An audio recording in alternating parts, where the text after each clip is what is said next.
The snow came down so thick that Yates Fletcher could barely see 5 feet in front of his truck. And that was exactly when he spotted the figure collapsed on the side of the mountain road, a splash of crimson against the endless white that made his heart stop cold. He slammed on the brakes, his beat-up Ford sliding a few feet before coming to a stop. His mind raced with possibilities, none of them good. This road was barely traveled in good weather, and in a blizzard like this, it might as well have been the end of the earth. He turned to check on his daughter in the backseat, 6-year-old Emma, who was watching him with wide brown eyes that matched her mother's, the mother who had left them both 3 years ago without so much as a goodbye. "Stay here, sweetheart. Lock the doors. I will be right back." "Is someone hurt, Daddy?" "I do not know yet. Stay put." He pulled his worn coat tighter and pushed open the door, immediately hit by a wall of wind and snow that stung his face like needles. The cold was brutal, the kind that got into your bones within seconds. He trudged through snow that was already knee-deep and getting deeper by the minute, his work boots barely adequate for the conditions. The figure was a woman, he realized as he got closer, face down in the snow beside what looked like the remnants of a car that had slid off the road and down a shallow embankment. Her dark hair was matted with snow and ice, and she was not moving. "Madam, madam, can you hear me?" No response. He dropped to his knees beside her, his hands already going numb despite his gloves. He checked for a pulse at her neck and nearly sobbed with relief when he found one, weak but steady. She was alive, but her lips were blue and her skin was like ice. Hypothermia, without a doubt. If he did not get her warm soon, she would die out here. Yates looked back at his truck, barely visible through the snow, then down at the woman. She was small, maybe 5'4", but dead weight was always heavier. He had carried plenty of heavy things in his years doing construction work, had built up his strength hauling lumber and drywall, but this was different. This was a life in his hands. He did not hesitate. He got his arms under her, one under her knees and one under her shoulders, and lifted. She was heavier than he expected, made worse by her snow-soaked clothes, but he managed. He held her tight against his chest and started back toward the truck, every step a battle against the snow that seemed determined to pull him down. His legs burned. His arms shook. The wind tried to knock him sideways, and twice he nearly lost his footing. But he kept going, step after agonizing step, thinking about Emma waiting in the truck, thinking about this woman's family who might be wondering where she was, thinking about anything except the pain and the cold. When he finally reached the truck, Emma had the back door open, having unlocked it from the inside despite his instructions to stay put. Good girl, always too smart for her own good. "Help me, Em, move to the front seat." Emma scrambled over while Yates maneuvered the woman into the back. She was still unconscious, her breathing shallow. He cranked the heat up as high as it would go and grabbed the emergency blanket from behind the seat, the one he always kept for Emma just in case. He wrapped it around the woman, then took off his own coat and added that too. "Is she going to be okay?" Emma's voice was small, scared. "I do not know, baby, but we are going to try. Buckle up. We need to get down the mountain." The drive was a nightmare. The road was barely visible, and several times Yates was not sure if he was even still on it. The truck crawled along at 5 miles per hour, windshield wipers working overtime and still barely keeping up with the snow. He kept glancing in the rearview mirror at the woman, looking for signs of consciousness, but she remained still. It took them nearly 2 hours to make what should have been a 20-minute drive into town. By the time they reached the small medical clinic, Yates's hands were cramped from gripping the wheel so hard, and Emma had fallen asleep in the front seat despite the tension. The clinic was technically closed, it being nearly 9 at night. But Doc Morrison lived in the apartment above, and Yates laid on the horn until lights flickered on upstairs. Moments later, the elderly doctor appeared at the door in his bathrobe, his expression shifting from annoyance to concern when he saw Yates carrying the woman through the snow. "Good Lord, Yates. Bring her in, quickly." The next hour passed in a blur. Doc Morrison worked on the woman, warming her slowly, checking her vitals, while a nurse who lived nearby came in to help. Yates sat in the waiting room with Emma curled up against his side, finally awake but quiet. His mind kept replaying the moment he had seen that splash of red in the snow.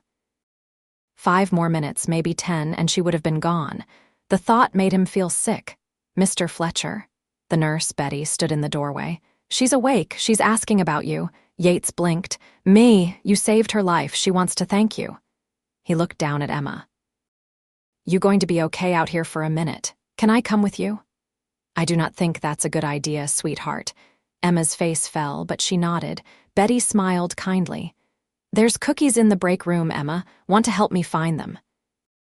Emma perked up at that, and Yates felt a wave of gratitude toward Betty.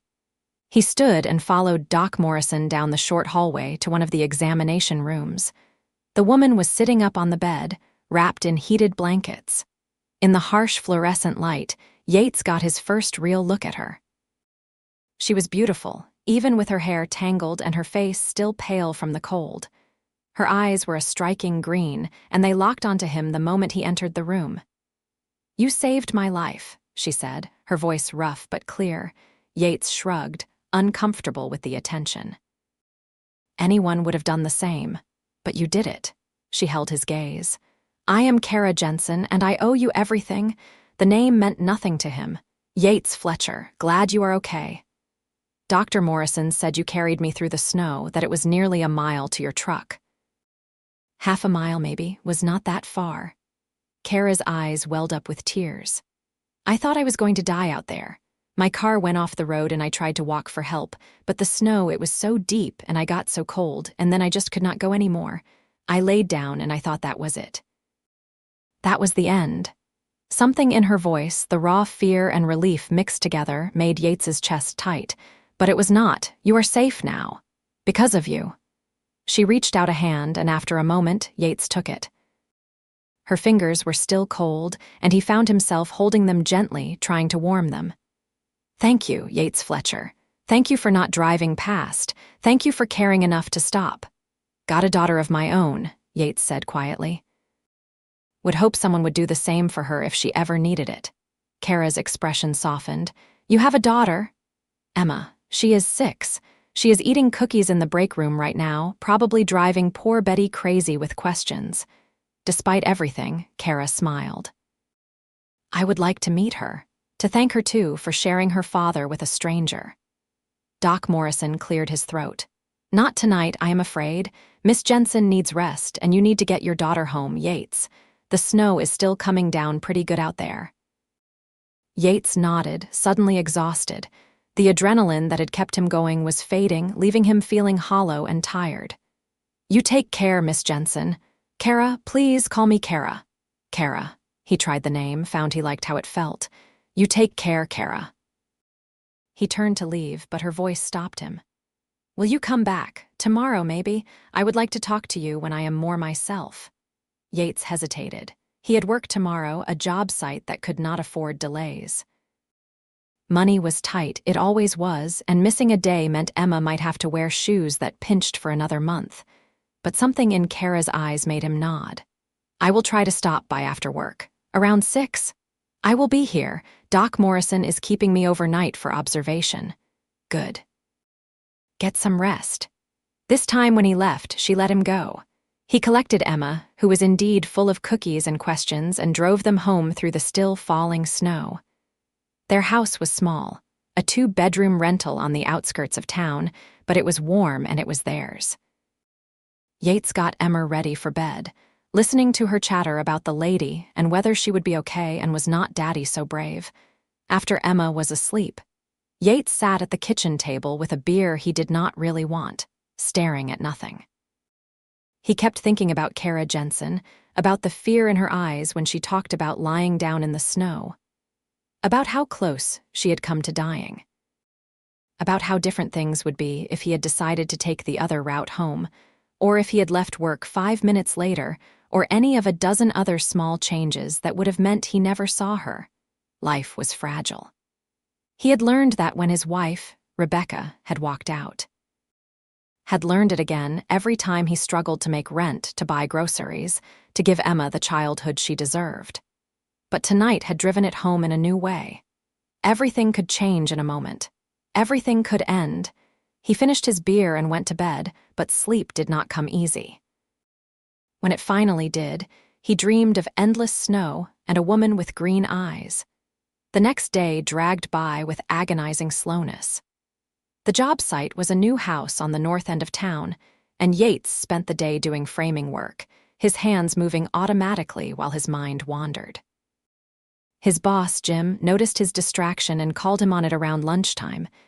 "You okay, Fletcher? You have been off all morning." "Just tired. Long night," Jim grunted. "Heard about the rescue. Whole town is talking about it. You are a hero, apparently." Yates grimaced. He hated that word. "Just did what needed doing." Still, not many people would stop in a blizzard like that. Most would assume someone else would handle it. "Then most people are wrong," Jim laughed. "That is why you are my best worker, Yates. You do not take shortcuts, not in work, not in life." He paused. "Take off early today. You look dead on your feet. We can spare you for a few hours." "You sure?" "Yeah, get out of here. Go see that woman you saved. Town says she is at the clinic still." Yates did not argue. He cleaned up, grabbed his coat, and headed out. He picked up Emma from the after-school program she attended, run by a kind older woman named Mrs. Chen, who only charged him what he could afford. Emma was excited about visiting the lady, asking a million questions that Yates did not have answers to. When they arrived at the clinic, Betty greeted them with a warm smile. "She has been asking about you all day. Go on back. Same room as last night." Yates felt inexplicably nervous as he walked down the hallway, Emma's small hand in his. He knocked on the door frame and heard Keira call for them to come in.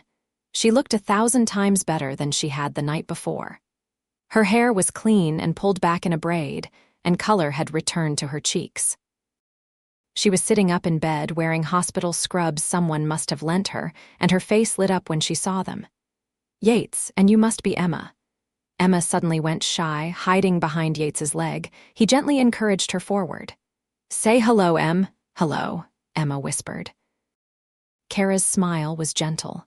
"Hello, Emma. Your father is the bravest man I have ever met. You must be very proud of him." Emma nodded, then found her voice. "He carries me like that all the time when I am tired after the park." "Does he?" Keira's eyes met Yates's over Emma's head, something warm in them. "Then he must be very strong." Yates felt his face heat up. "How are you feeling?" "Much better. Doc Morrison says I can leave tomorrow. No frostbite, no permanent damage. I was incredibly lucky." She paused. "Because of you." "Glad to hear it." Yates felt awkward standing there, not sure what to say. This woman, this Keira Jensen, she seemed so poised, so put together even in borrowed scrubs in a small town clinic. He was suddenly very aware of his work-stained clothes, his calloused hands, the way his boots tracked in a bit of snow. "Please sit." Keira gestured to the chairs by the bed. "I have been alone all day with only my thoughts for company, and they are not the best company right now." Yates sat, and Emma climbed into his lap without being asked. It was their usual configuration. "What were you doing out on that road, if you do not mind me asking? Not many people go up that way, especially not in winter." Keira's expression grew distant. "I was running away." The honesty of the statement surprised him. "From what? My life, my responsibilities, the weight of expectations." She laughed, but it was not a happy sound. "I got in my car and just started driving. No plan, no destination, just away. And I ended up on that mountain road, and the storm came out of nowhere, and I thought maybe it was the universe telling me I could not run, that I had to face things." Yates did not know what to say to that. His problems were concrete. Not enough money, not enough time, not enough help. But he recognized the look in her eyes. It was the same look he had worn in the weeks after Rebecca left, when he was drowning and did not know which way was up. "We all need to run sometimes," he said finally. "Nothing wrong with that, even if it nearly gets you killed." "You did not know the storm was coming." "I should have checked the weather, should have been more careful, should have done a lot of things differently." Keira shook her head. I am not usually this careless. In my regular life, I am meticulous. Everything planned, everything controlled. Maybe that is why I snapped. Emma, who had been quiet, spoke up. What does meticulous mean? Keira smiled at her. It means I pay attention to all the little details, like making sure your shoes are tied so you do not trip, or packing an umbrella because it might rain. Daddy says I am meticulous because I organize my crayons by color. Then you and I have something in common, Emma. They talked for a while, easy conversation that flowed naturally. Keira asked about Emma's school, her favorite subjects, what she wanted to be when she grew up. Emma, who had been shy at first, blossomed under the attention, chattering away about her teacher and her best friend Sophie and the hamster in their classroom named Mr. Whiskers. Yates watched them interact and felt something shift in his chest. It had been just him and Emma for 3 years now, and he had gotten used to the weight of it, the responsibility of being both father and mother. But watching Keira engage with his daughter, seeing Emma respond to her with such openness, he realized how much they had both been missing that feminine presence in their lives. Eventually, Emma announced she was hungry, and Yates realized with a start that it was after 7. We should let you rest. Do not go yet. Keira's voice was almost urgent. I mean, you do not have to go on my account, unless Emma needs dinner. I am hungry, Daddy. Yates stood, lifting Emma with him. We will get out of your hair, but I am glad you are doing better. Keira bit her lip, looking like she wanted to say something but was not sure how. Finally, she spoke. Would you have dinner with me? Tomorrow night when I get out of here, I know a place in town, a nice restaurant. My treat, obviously, as a thank you. Yates hesitated. He could not afford a babysitter, and taking Emma to a nice restaurant was not his idea of a relaxing evening. That is not necessary. Please, it would mean a lot to me. She looked at Emma. Emma can come too, of course. I would love to spend more time with both of you. Emma's eyes went wide. Can we, Daddy, please? How could he say no to that? All right, but you do not have to buy us dinner. That is not why we came. I know, but I want to. Please, let me do this. They agreed on 6 o'clock the next evening at a restaurant called the Mill House, which Yates knew by reputation only. It was the nicest place in their small town of Ridgemont, the kind of place people went for anniversaries and special occasions. He owned exactly one button-down shirt that was not worn through at the elbows. That night, after Emma was asleep, Yates found himself ironing that shirt, trying to remember the last time he had been on something that could even remotely be considered a date. Not that this was a date. It was a thank you dinner, nothing more. Keira Jensen was just being kind, grateful for what he had done.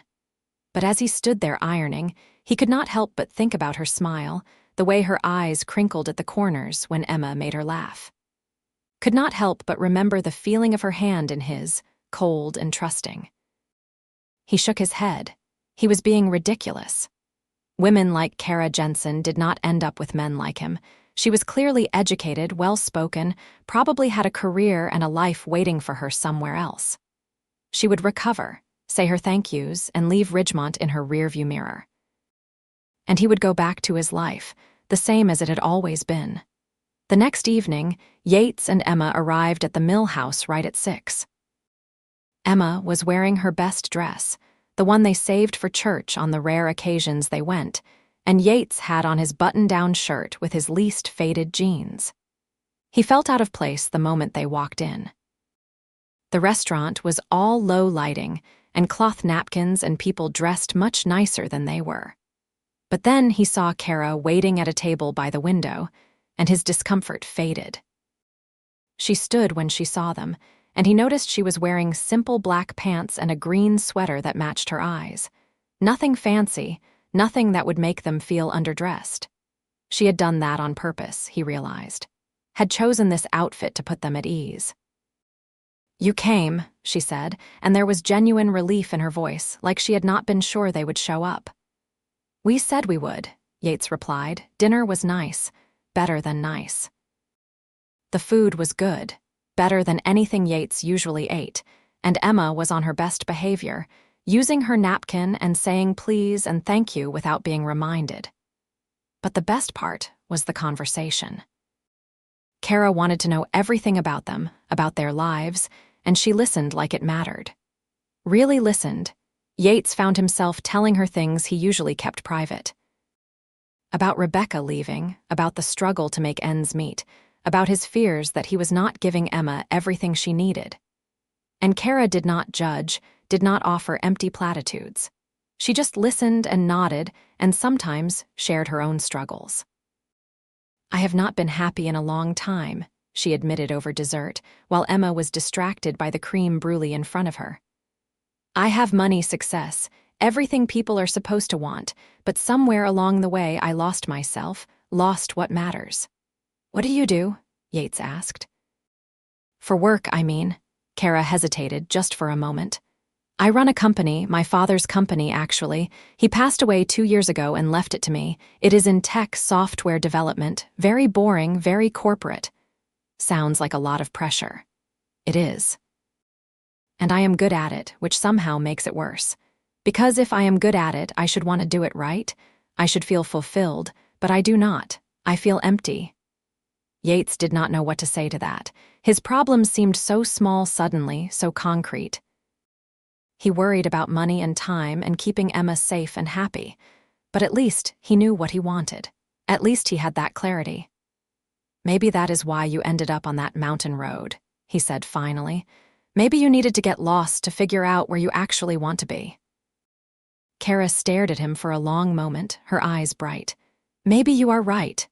They left the restaurant around 8, Emma starting to fade and get sleepy. Keira walked them to Yates's truck, and they stood there awkwardly in the parking lot, their breath fogging in the cold night air. "Thank you for coming," Keira said. "This was the best evening I have had in longer than I can remember. We should be thanking you. That was the nicest meal we have had in a long time. Then we will have to do it again." Yates looked at her carefully. "You are leaving soon, I expect." "Going back to your life." Keira's smile faded. "I suppose I should. I have been avoiding my phone, ignoring my assistant's increasingly frantic emails, but eventually I will have to face reality." "When?" "I do not know. Soon, probably. The company needs me, whether I want to be needed or not." Something in her voice made Yates bold.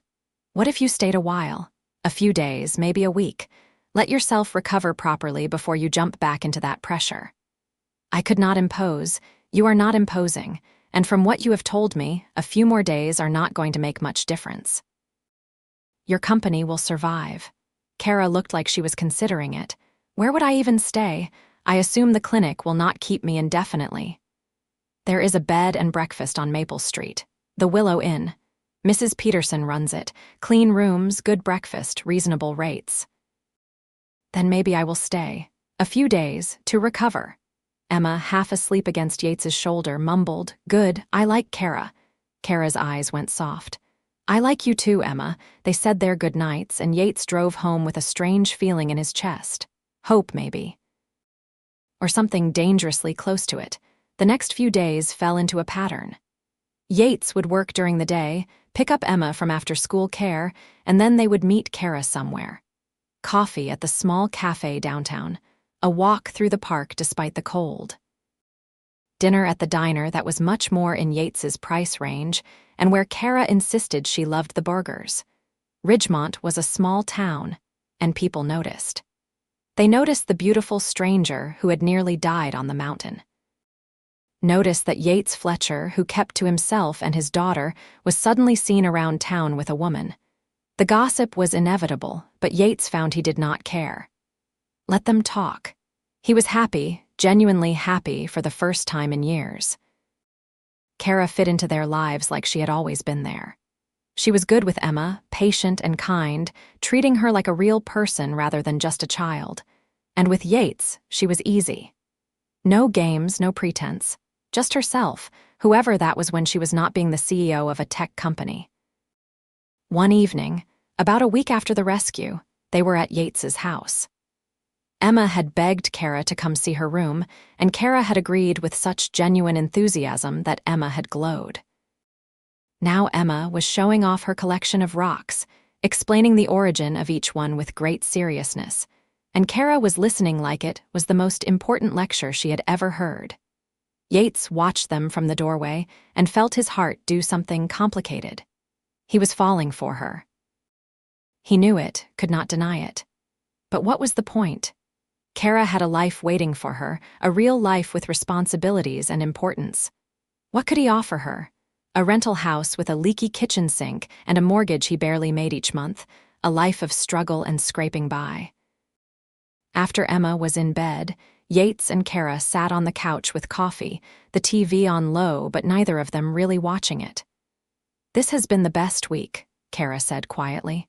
"Being here with you and Emma, it has been like living someone else's life, a better life."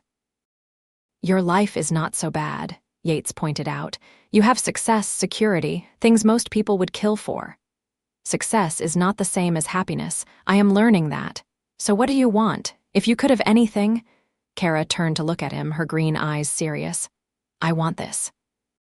What you have with Emma, connection, love, something real, you can have that. You just have to find the right person. Maybe I already have." The words hung in the air between them. Yates's heart was pounding, his mouth dry. "Keira, I know what you are going to say. That we barely know each other. That I have responsibilities. That this is crazy, and maybe it is. But I do not care, Yates. I have spent my whole life being careful, being responsible, doing what I was supposed to do, and I have been miserable. Then I met you, and for the first time in years, I feel alive. You do not know what you are saying. You do not know what it is really like, living like this. Always worried about money, always trying to keep your head above water. It is not romantic, it is just hard. I do not care about the money. That is easy to say when you have it." Keira flinched like he had hit her. "That is not fair. Maybe not, but it is true." Yates stood up, running his hand through his hair. "Look, this week has been amazing. You are amazing. But we live in different worlds, Keira. You are going to go back to yours, and I am going to stay in mine, and that is how it has to be." "Why? Why does it have to be that way?" "Because Emma needs stability. She has already had one person walk out on her. I will not let her get attached to someone who is just going to leave. I would not leave. You say that now, but what happens in a month, 6 months, a year? When the novelty wears off and you remember all the things waiting for you, when you realize what you are giving up. You do not know that would happen. I do not know it would not." They stared at each other, the air thick with tension. Finally, Keira stood. "I should go. It is late." Yates did not try to stop her. He walked her to the door, and they stood there awkwardly, all the ease of the past week gone. "I am sorry," he said finally. "I did not mean to hurt you. You are scared, I get it. But Yates, not taking a chance because you are afraid of getting hurt, that is not protecting Emma, that is protecting yourself." She left before he could respond, and Yates stood at the door for a long time, staring out at the dark street.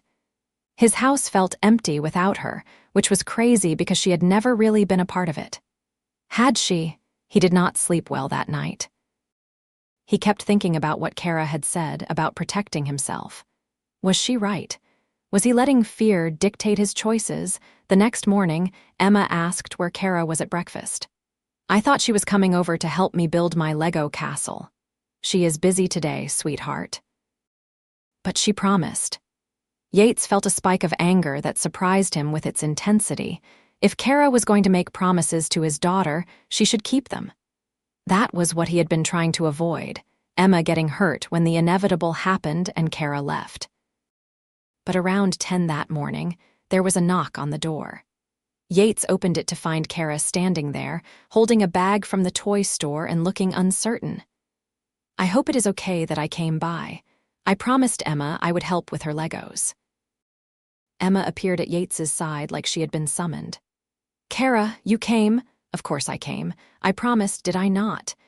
Emma grabbed her hand and dragged her inside, already chattering about her plans for the castle. Yates stood there, feeling wrong-footed. He had been so sure Keira would pull back after last night, would start distancing herself. But here she was, showing up because she had made a promise to a 6-year-old. They spent the morning building an elaborate Lego castle. Emma directing operations like a tiny general while Keira followed orders with good humor.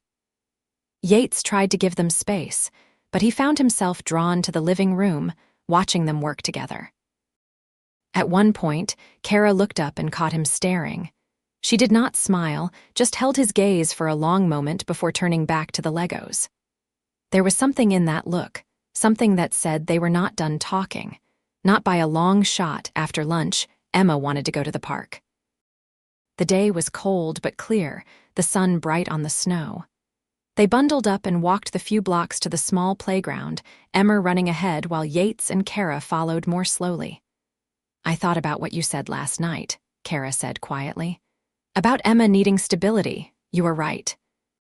"She does, and you are right to protect her." But I meant what I said. I am not going to leave. I know you do not believe me, and I do not blame you. I am just asking you to give me a chance to prove it." How can you prove something like that?" "Time. Let me stay, Yates." "Not just a few more days. Really stay.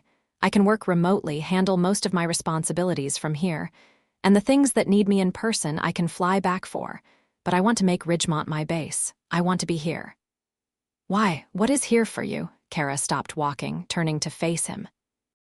"You, Emma. A chance at something real. That is worth more than all the success in the world. You barely know us." "I know enough. I know you are a good man, a good father. I know Emma is smart and funny and deserves someone in her life who will show up for her. I know that when I am with you both, I feel like myself for the first time in years. That is enough for me. The question is it enough for you?"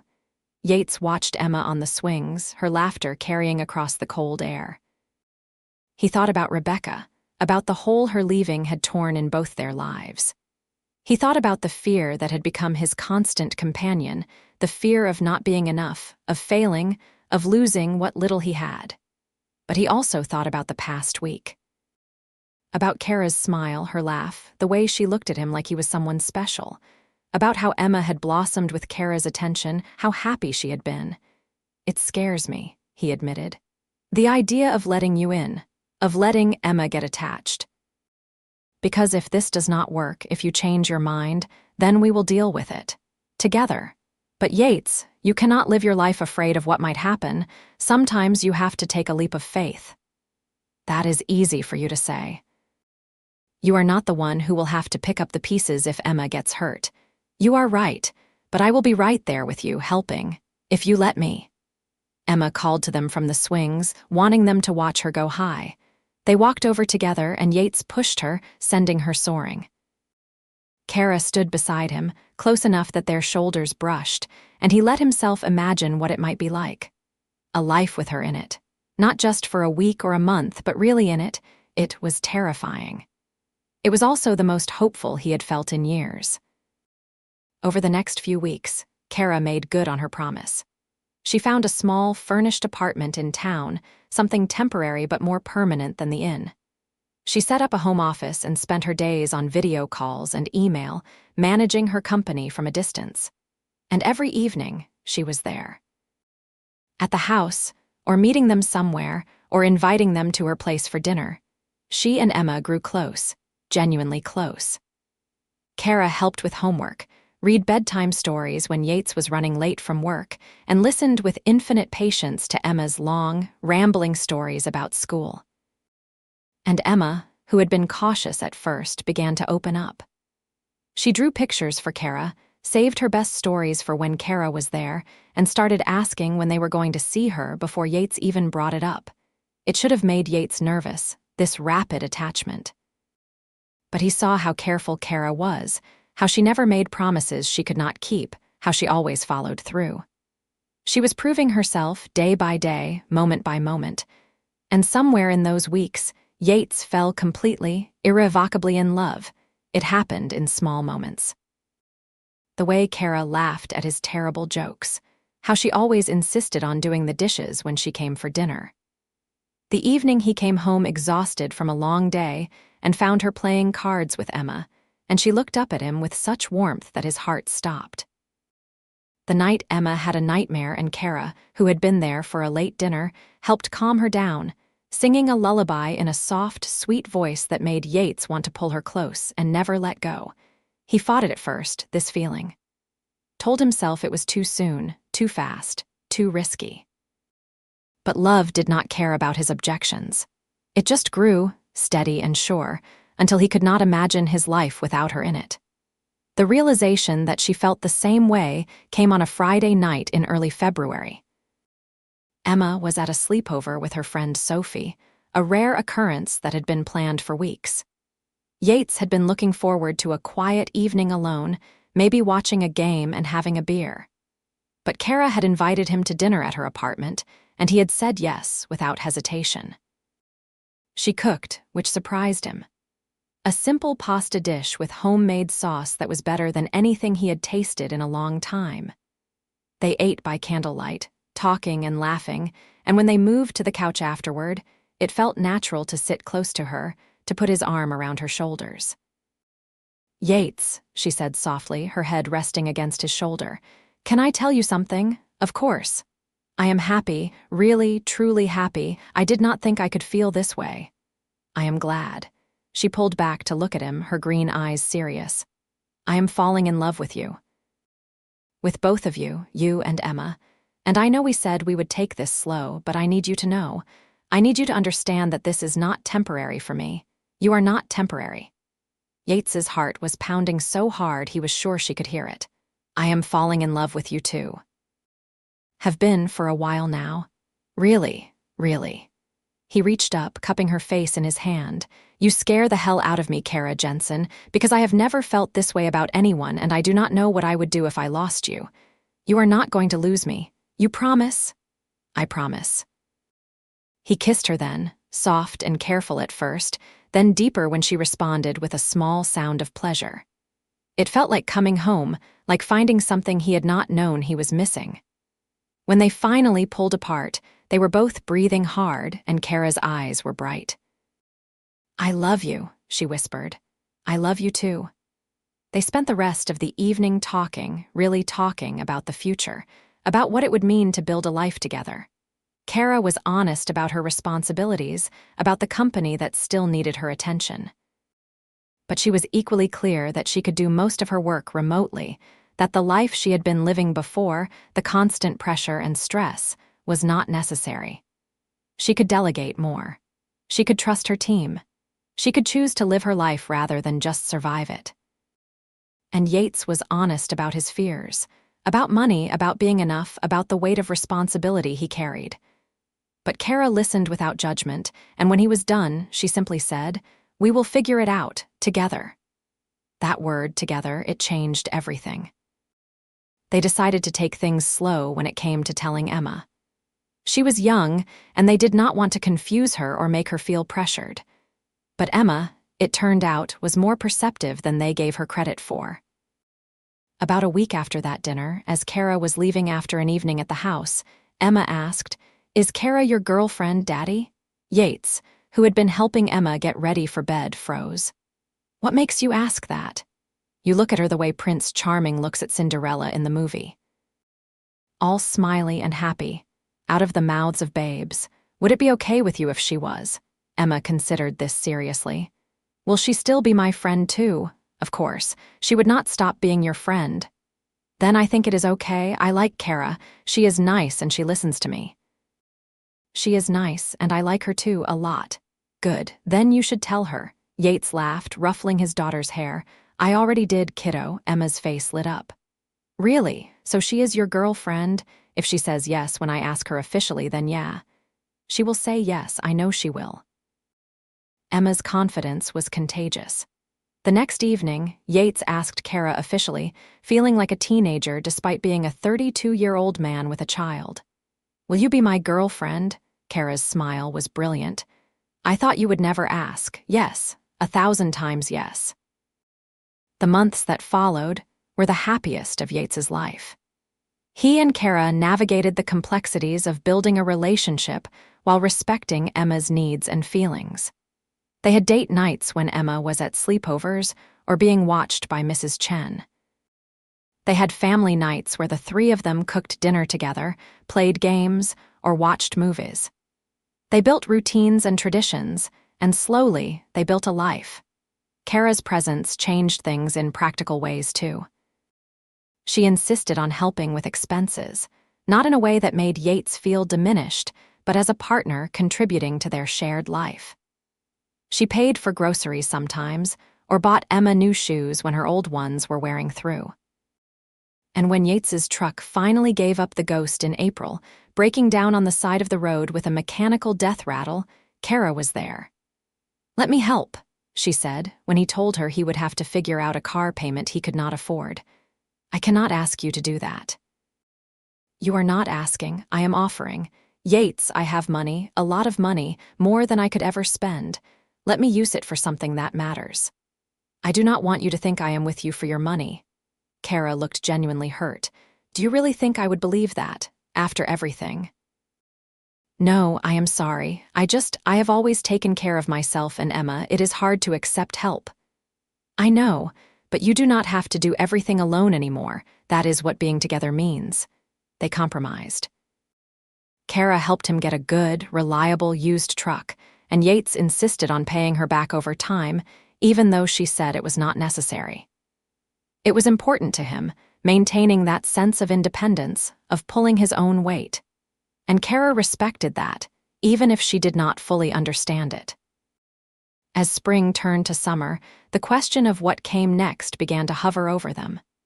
They had been together for 6 months, and while they were happy, there was an unspoken understanding that they could not stay in this liminal space forever. They needed to make a decision about the future. The conversation happened on a warm June evening. Emma was at a friend's house, and Yates and Keira were sitting on the porch of his rental house, watching the sunset paint the sky in shades of orange and pink. "I have been thinking," Keira said carefully, "about us, about the future. And I need to know what you want, Yates. Where do you see this going?" Yates had been expecting this conversation, had been thinking about it himself. "I want you in my life, in our lives, permanently. Permanently like marriage," his heart jumped. "Is that something you would want?" "I am asking you first." Yates turned to look at her, this woman who had changed everything. "Yes, I would marry you tomorrow if I thought you would say yes, but I do not have a ring, do not have savings for a wedding." "I cannot give you the things you are used to, the kind of life." Keira put her fingers over his lips, silencing him. "Stop, just stop. I do not care about any of that. I just care about you, about Emma, about this life we are building. That is all I need." "Then yes, I want to marry you. I want you to be Emma's stepmother, want to wake up next to you every morning and fall asleep next to you every night. I want all of it, everything with you." Keira's eyes were shining with tears. "Then ask me, properly." Yates's heart was racing. He did not have a ring, had not planned this, but suddenly it felt exactly right. He slid off the porch swing and got down on one knee right there on the old wooden boards. "Keira Jensen, you came into my life when I was not looking for anything except to get through each day. You turned everything upside down in the best possible way. You made me believe in happiness again, in love, in the possibility of a future that is more than just surviving. I do not have much to offer you except myself and Emma and a whole lot of love. But if that is enough, if we are enough, then I am asking you to marry me, to be my wife, Emma's mother, my partner in everything. Will you?" Keira was crying openly now, tears streaming down her face. "Yes, God, yes, you are more than enough, you are everything." He stood and pulled her into his arms, kissing her deeply while his heart soared. They were both laughing and crying, and when they finally pulled apart, Yates felt like the luckiest man alive. "I will get you a ring," he promised. "It might take me a little while to save up, but I will get you something beautiful." "I do not need a ring, I just need you. You are getting a ring and a wedding and everything else you deserve. All I deserve is right here." She cupped his face in her hands. "You and Emma. That is my everything." They told Emma the next day, sitting her down and explaining that Keira was going to be part of their family officially. Emma's response was immediate and enthusiastic. She threw herself at Keira with a squeal of delight, wrapping her arms around her neck. "Does this mean I can call you Mom?" Keira looked at Yates, her eyes questioning. He nodded, unable to speak past the lump in his throat. "If you want to," Keira said softly, "I would be honored." "I want to. I always wanted a mom, and now I have one." That night, after Emma was asleep, Keira cried in Yates's arms. "I never thought I would have this. A family, children who wanted me. I thought I had missed my chance." "You did not miss anything. You are exactly where you are supposed to be." Planning a wedding was an interesting exercise in compromise. Keira wanted to give Yates and Emma everything, wanted to plan something big and beautiful. But Yates was uncomfortable with extravagance, with drawing attention to their relationship or making a big production out of things. They finally settled on something small and intimate. A ceremony in the local church, followed by a reception at the mill house where they had their first dinner together. Just close friends and a few family members, nothing fancy, nothing that would feel false to who they were. The only real argument they had was about money. Keira wanted to pay for everything, and Yates wanted to contribute equally. They were sitting at Keira's apartment, going over budget numbers, when the tension finally boiled over. "I do not understand why this is such a big deal," Keira said, frustration clear in her voice. "I have the money, let me use it." "Because it is not about the money," Yates shot back. "It is about feeling like an equal partner in this relationship. You are an equal partner." "Money has nothing to do with that." "It does to me. Every time you pay for something, every time you brush off my attempts to contribute, it makes me feel like less, like I am not good enough." Keira sat back, shocked. "I never meant to make you feel that way. I just wanted to help, to make things easier." "I know, and I appreciate it, but I need to feel like I am bringing something to this relationship beyond just showing up. You bring everything that matters. Your strength, your kindness, your love. You are the best father I have ever seen. You saved my life, Yates. How could you possibly think you are not good enough?" Yates ran his hand through his hair, feeling the weight of old insecurities. "Because I grew up with nothing. Because I have spent my entire adult life struggling to make ends meet. Because my wife left me, and part of me always wondered if it was because I could not provide enough, could not be enough." "Oh, Yates." Keira moved to sit beside him, taking his hands. "Rebecca leaving had nothing to do with you not being enough. That was about her, her choices, her inability to handle the responsibility of being a mother. You were always enough. You are enough. Then let me prove it. Let me contribute to our wedding, to our life together. Even if it is not equal in dollar amounts, let me do my part." Keira nodded slowly. "Okay, we will split things in a way that feels fair to both of us. Whatever you need to feel like an equal partner." They worked it out, dividing wedding expenses in a way that let Yates contribute meaningfully without bankrupting himself. It was not perfect, and it required a lot of communication and compromise. But they got there. The wedding took place in August, a year after Yates had pulled Keira from the snow. It was a beautiful day, warm and clear, with a gentle breeze that rustled the leaves of the trees surrounding the small church. Emma was the flower girl, wearing a dress she had picked out herself, and she took her role very seriously, carefully dropping petals along the aisle. Keira was radiant in a simple white dress, nothing overly elaborate, just elegant and perfect. And when Yates saw her walking down the aisle, his breath caught in his throat. This was real. This was happening. This incredible woman was choosing him, choosing them, choosing this life. The ceremony was short and sweet. They had written their own vows, and when it was Yates's turn to speak, he looked into Keira's eyes and said the words that had been burning in his heart. "Keira, you came into my life when I had stopped believing in miracles. You taught me that love is not about what you can offer in dollars or status, but what you can give of yourself. You have given me and Emma everything, not through money or gifts, but through your presence, your patience, and your love. I promise to spend every day of the rest of my life proving that you made the right choice. I promise to love you, to support you, to be your partner in all things. I promise to be the man you see when you look at me, the man who is worthy of your love." There was not a dry eye in the church. Keira's vows were equally heartfelt. "Yates, You saved my life in more ways than one. You pulled me from the snow, yes, but you also pulled me from a life that was slowly killing my spirit. You showed me what real strength looks like, what real love looks like. You and Emma have given me a family, a home, a reason to wake up each morning with joy instead of dread. I promise to love you with everything I am. I promise to be the partner you deserve, the mother Emma deserves, and to build a life with you that honors the extraordinary gift of this love we have found. When they kissed, sealing their marriage, the small congregation erupted in applause. Emma was cheering the loudest, her face split with the biggest smile Yates had ever seen. The reception was perfect. Good food, good friends, and a lot of laughter. Yates danced with his daughter, then with his new wife, feeling like his heart might burst from happiness. Keira's assistant, a kind woman named Margaret who had flown in for the wedding, pulled him aside at one point. "Take care of her," Margaret said. "I have worked for Keira for 10 years and I have never seen her this happy. You are good for her." "She is good for me too," Yates replied. "I know."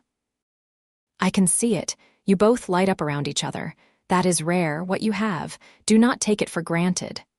"I will not. I promise." After the wedding, they spent a long weekend at a cabin in the mountains for a honeymoon. It was all they could manage with Yates's work schedule and Emma, who stayed with Mrs. Chen. The cabin was simple but cozy, and they spent their days hiking and their nights talking and making love and dreaming about the future. "I want more children," Keira admitted one night as they lay in bed, the moonlight streaming through the window. "If you do, I know Emma is wonderful, but I would love to have a baby with you." Yates pulled her closer. "I would love that too. But only if you want it for the right reasons, not because you feel like you need to give me something. I want it because I want to experience that with you. Pregnancy, birth, those early days. I want to build our family together. Then yes, let's have a baby, maybe even 2. Keira laughed. "Let's start with 1 and see how we do." When they returned from their honeymoon, they moved Keira's things into the rental house. It was cramped with 3 of them plus all of Keira's belongings, and it became clear pretty quickly that they needed a bigger place. But buying a house was a huge step, and Yates was nervous about what it would mean. "I want us to buy something together," Keira said as they looked at listings online. "Not me buying you a house, but us buying our home as partners. My credit is not great. I do not know if I can even get a mortgage. Then we will work on improving it, or we will buy something in cash and you can pay me back over time, like with the truck. Whatever works, but I want our names on the deed together. I want it to be ours." They found a house on the edge of town, a 3-bedroom with a big backyard and enough space for all of them. It needed some work, which Yates was happy to provide, and the price was reasonable. They bought it together, both their names on the deed, and spent the fall fixing it up and making it theirs. Emma loved having her own bigger room, and she helped pick out paint colors and decorate. Keira set up a proper home office, and Yates built shelves and did repairs.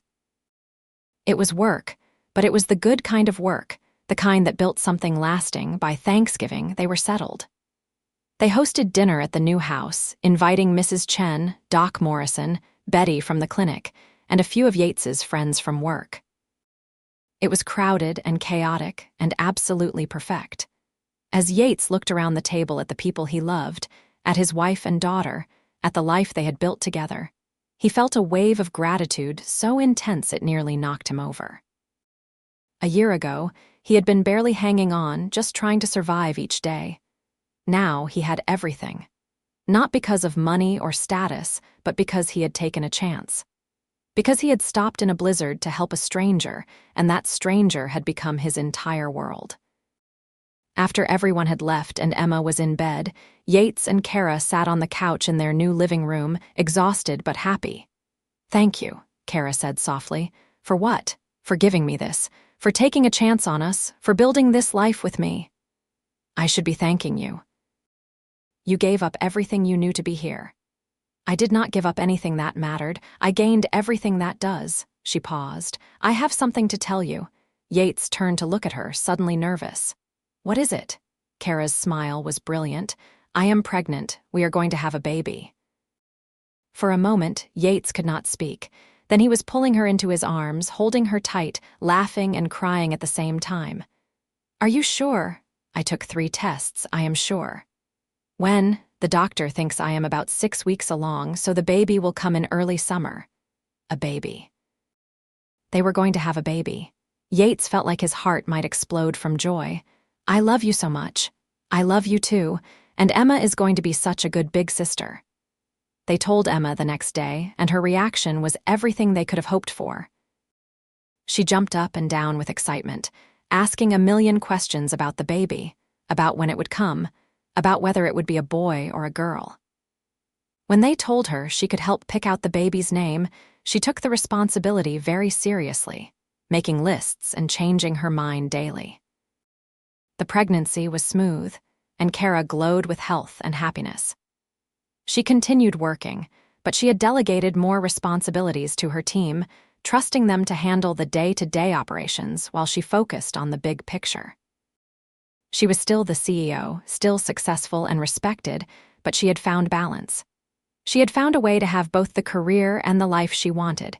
Yates watched her bloom with wonder. This woman, this incredible, strong, beautiful woman had chosen him, had chosen this life. And every day, she proved that she had no regrets. The baby, a boy they named Jacob after Yates's father, was born on a warm day in June.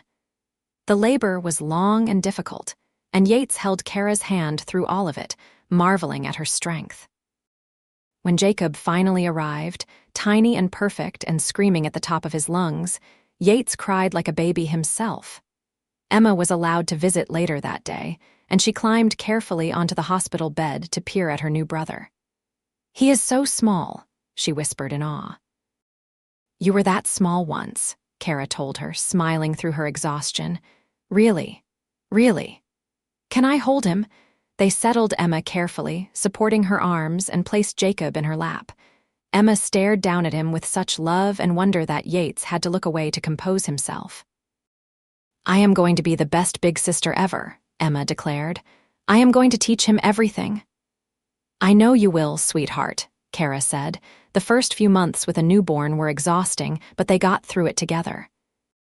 Yates took time off work, using the savings they had built up over the past year. Keira's assistant helped manage things remotely while Keira focused on recovering and bonding with Jacob. And Emma, true to her word, was an amazing big sister. She helped with bottles, sang to Jacob when he cried, and was fiercely protective of her baby brother. As Yates rocked Jacob in the middle of the night, watching the sunrise through the window of their house, he thought about the long, strange journey that had brought them here. A blizzard, a woman in the snow, a moment of decision that had changed everything. He had saved Keira's life that night, but she had saved his too. Had saved him from a life of just surviving, of going through the motions without really living. She had given him love, partnership, a future full of hope and possibility. And in return, he had given her the same. By Jacob's first birthday, they had fallen into a comfortable rhythm as a family of 4. Keira had shifted her company headquarters to a nearby city and went into the office 2 days a week, working from home the rest. Yates had gotten a promotion at work, leading his own crew now, which came with better pay and more respect. Emma was thriving in 2nd grade, and Jacob was a happy, healthy toddler who was just starting to walk. They were not rich, not by Keira's old standards anyway, but they were comfortable, secure, happy. They had built a life that felt authentic to both of them, one that honored where they had each come from while looking forward to where they were going. On a cool evening in September, 2 years after their wedding, they were sitting on the back porch watching Emma push Jacob on the swing set Yates had built. The sun was setting, painting the sky in shades of gold and purple, and everything felt perfect. "Do you ever regret it?" Yates asked quietly. "Giving up your old life?" Keira turned to look at him, her green eyes clear and certain. "Not for a single second. That life, it was not living. It was just existing. This, what we have here, this is living, this is everything, even with the chaos." The sleepless nights, the tight budget, all of it. Especially with all of that, because it is real. It matters. You matter, the kids matter. This life we have built matters more than any business deal or board meeting ever could. Yates pulled her close, pressing a kiss to her temple. I love you. I love you too. Thank you for stopping that night. Thank you for saving me. You saved me too, you know that, right? I know, we saved each other. They sat there in comfortable silence, watching their children play, and Yates felt a peace he had never known before. Life was not perfect. They still had struggles, still had hard days. Money was still tighter than he would like, and there were always worries about the future.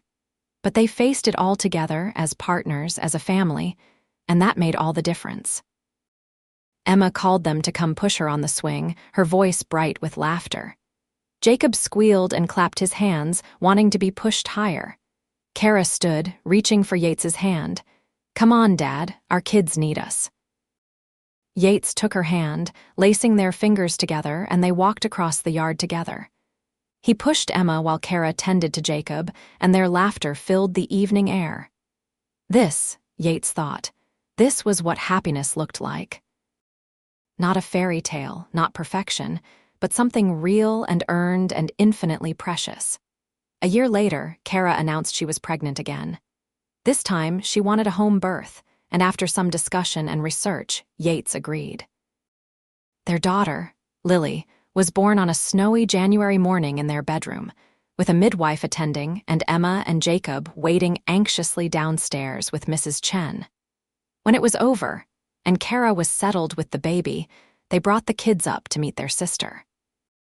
Emma climbed onto the bed carefully, her eyes wide with wonder. Jacob, now too, was more interested in the snacks Mrs. Chen had bribed him with, but even he seemed to understand something important had happened. She is perfect, Emma breathed, touching Lily's tiny hand with one finger. She is, Keira agreed, looking up at Yates with tears in her eyes. Just like her sister and brother, just like her daddy. Yates sat on the edge of the bed, his whole family gathered around him, and felt a surge of love so powerful it nearly overwhelmed him. 3 children. 3 beautiful, healthy children who would grow up knowing they were loved, knowing they mattered, knowing they had parents who would move heaven and earth for them. This was his life now. This was their life. Built from a moment of choice in a blizzard, from a decision to stop and help a stranger.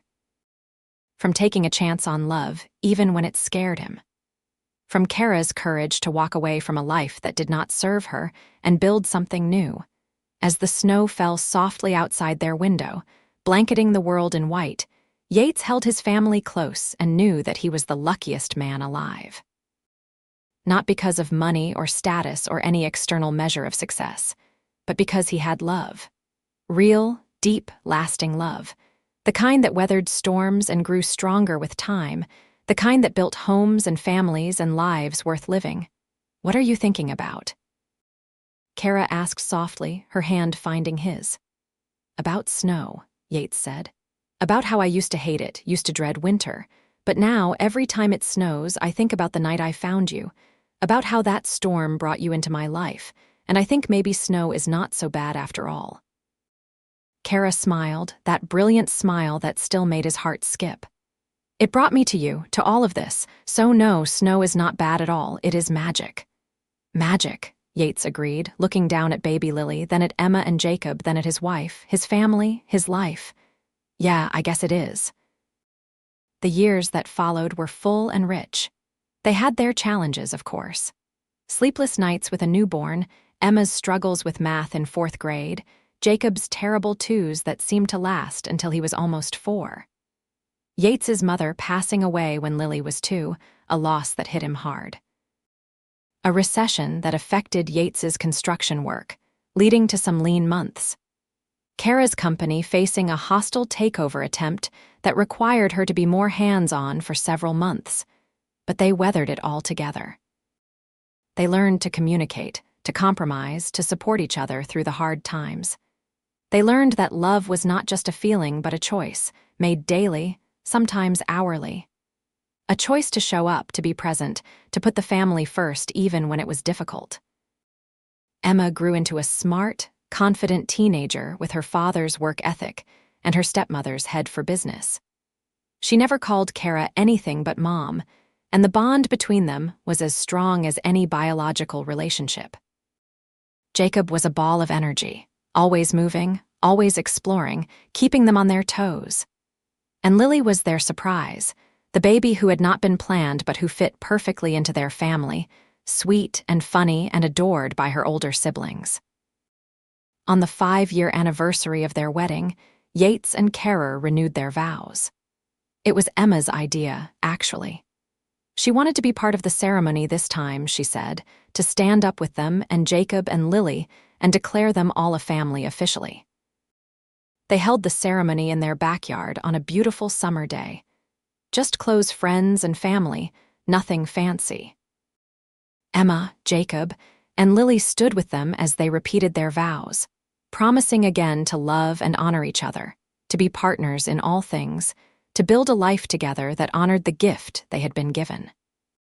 "I did not think it was possible to love you more than I did when we got married," Yates said, holding Keira's hands and looking into her eyes. "But I was wrong. Every day, my love for you grows. Every challenge we face together, every joy we share, every moment of this beautiful life we have built, it all makes me love you more. You are my partner, my best friend, the love of my life, and I choose you today and every day for the rest of my life." Keira was crying, happy tears streaming down her face.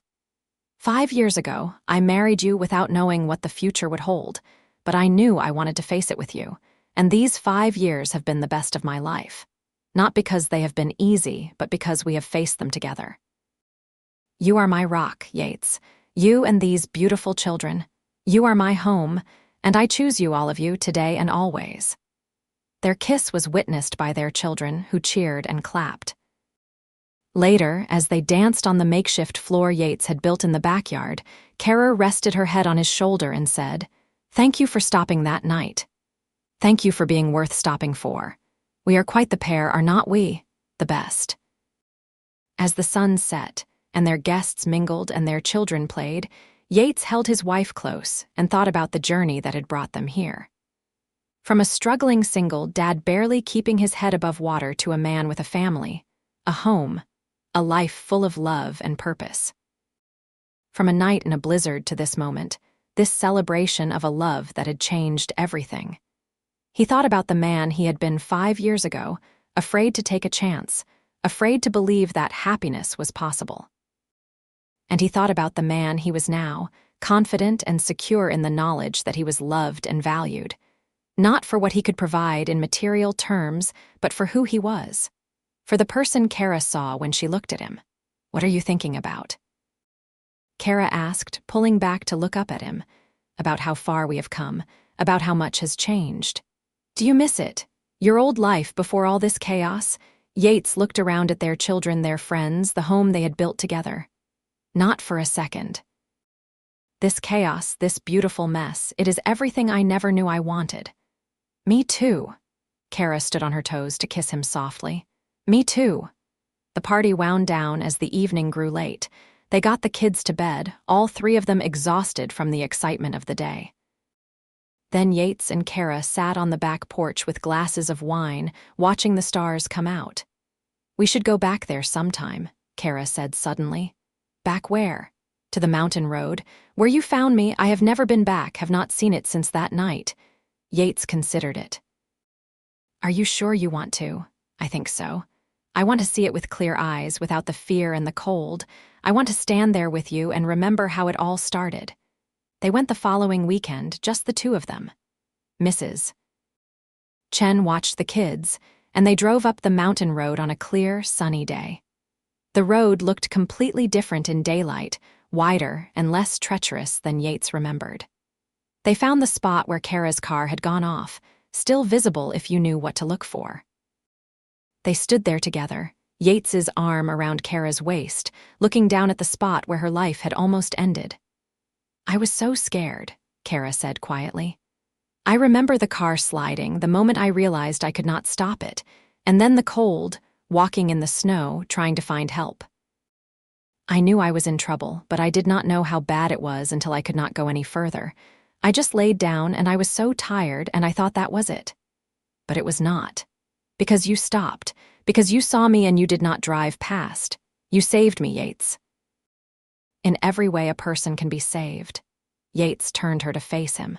And you saved me. Gave me a reason to believe in happiness again, in love in the future. We saved each other. They stood there for a long time, holding each other, marking the spot where their story had begun. Then they got back in the truck and drove down the mountain, back to their home, their children, their life. 10 years after that night in the blizzard, Yates and Keira stood in their backyard watching Emma graduate high school. Emma was heading to college in the fall, had earned a full scholarship, and was planning to study business and environmental science. Jacob was 12, already taller than his mother, and showing signs of his father's build and work ethic. Lily was 8, all energy and laughter, keeping everyone on their toes. The house had been added onto over the years, expanded to give the growing family more space. The yard had a vegetable garden that Keira tended lovingly and a workshop where Yates built furniture in his spare time. It was not much by some standards, but it was theirs, built with love and care and commitment. Keira's company had gone public 5 years earlier, making her wealth grow exponentially. But it had not changed them, had not changed their life. They still lived in the same house, still drove sensible cars, still prioritized family over everything else. The money was there for security, for the kids' education, for the future, but it did not define them. What defined them was the life they had built together. The routines and rituals, the family dinners and movie nights, the way they worked as a team to handle whatever life threw at them. The love that had started in a blizzard and grown into something strong and lasting, something that would endure. As they watched Emma laugh with her friends, her future bright and full of promise, Yates felt Keira take his hand. "We did good," she said softly. "We did. Thank you for this life, Yates, for giving me a family, a home, a purpose, for loving me. Thank you for choosing me, for choosing us. For proving that love is enough." They stood there together, hand in hand, watching their daughter celebrate and their younger children play. And Yates thought about the long, winding road that had brought them here. About choice and chance, about stopping when it would have been easier to drive past, about taking a risk on love when everything said it was too complicated, too risky, too much. But love was never too much. It was everything. It was the foundation they had built their lives on, the force that had carried them through hard times and celebrated with them in good times. It was the reason 3 children felt secure and loved.